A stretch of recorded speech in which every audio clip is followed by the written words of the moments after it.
धन्यवाद दिलेल्या माहितीसाठी। मास्टर ब्लास्टर सचिन तेंडुलकरनं राष्ट्रपती द्रौपदी मुर्मू, पंतप्रधान नरेंद्र मोदी, केंद्रीय गृहमंत्री अमित शहा, सोनिया गांधी आणि राहुल गांधींची राजधानी दिल्लीमध्ये भेट घेतली। सचिन तेंडुलकरनं मुलगा अर्जुन तेंडुलकरच्या लग्नाचं आमंत्रण देण्यासाठी सहकुटुंब भेट घेतली। यावेळी अंजली तेंडुलकर, मुलगा अर्जुन तेंडुलकरही उपस्थित होते। याशिवाय सानिया चांडोक आणि तिच्या घरच्यांनीही पंतप्रधानांची भेट घेतली।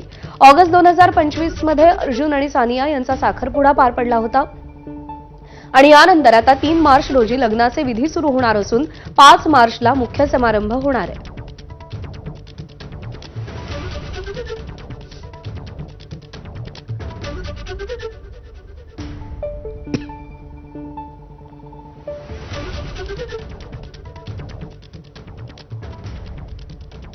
घरात दुःखाचा डोंगर कोसळलेला असतानाही मोठ्या धैर्यानं लेकीनं 12वीची परीक्षा